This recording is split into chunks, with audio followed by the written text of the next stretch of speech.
HarperCollins and Harper Audio present From the Res to the Runway, Forging My Path in Fashion by Christian Allaire, performed by Jeremy Ratt. For all the little res kids with a dream. Foreword by Jeannie Becker. When I began hosting fashion television in the mid-'80s, fashion was entering a golden age, about to explode into a glorious mashup of unprecedented creativity, with a dazzling cast of players promoting unbridled self-expression.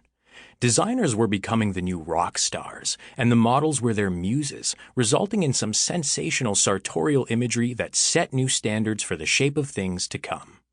It all made for a wildly colorful electric arena that was a wonderland of unlimited possibilities, and it's no surprise that what our cameras managed to capture over the next 27 years provided endless fantasy fare for fashion fans around the world. Sometimes I felt a little guilty for perhaps overhyping the scene. An entire generation of style aficionados was encouraged to get into the business because of the window fashion television opened onto that ultra-glam world. And as most people now realize, this business is not for the faint of heart. It can be as tough and ruthless as it is exciting and enriching. Still, we'd opened a Pandora's box. Little did I know just how much of an impact our show would have on one particular young Ojibwe teen growing up on the Nipissing First Nation Reserve, a young man who was inspired not only to follow his dreams, but to pursue a career in fashion that would help edify and empower so many others. While Indigenous creators had always been amazing artisans when it came to cultural and sartorial expression, precious few had ever managed to receive the attention of the fashion cognoscenti they so deserved.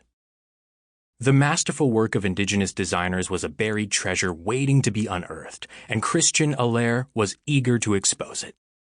The first time I remember taking note of his byline was in 2018, when he wrote a powerful piece for Vogue about 6 Indigenous designers who were reclaiming their heritage and how my hometown of Toronto was about to host its first Indigenous Fashion Week. Shortly afterwards, I caught wind of the fact that Christian was a fellow Canadian, and when I read a feature on him in the Toronto Star in 2020 calling him a new kind of Vogue editor, I was buoyed to think that this young talent from Ontario was not only making his mark on the esteemed pages of Vogue magazine, but was also telling the kinds of game-changing fashion stories that needed to be heard. I began following him and, before long, fell in love with his spirited sense of personal style, keen eye, and wonderful way of writing. In 2022, 10 years after fashion television had gone off the air, Christian asked if he could interview me for Vogue. I was both delighted and honored. But what was especially moving for me was hearing how influential fashion television had been for him. I was raised on that show, he laughed, as it had done for so many kids growing up in small towns across Canada and around the world, kids who sometimes felt isolated as though they weren't represented or didn't belong. Our series had planted untold seeds that grew into big dreams.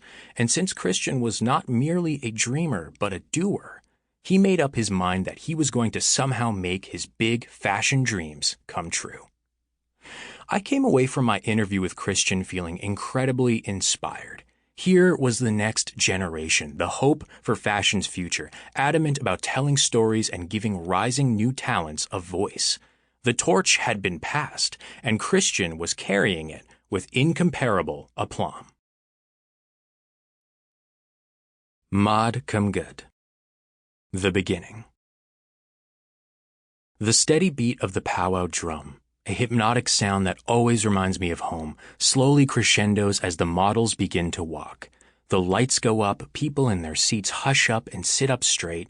One by one, various Indigenous beauties appear on the long, raised catwalk and proceed to strut.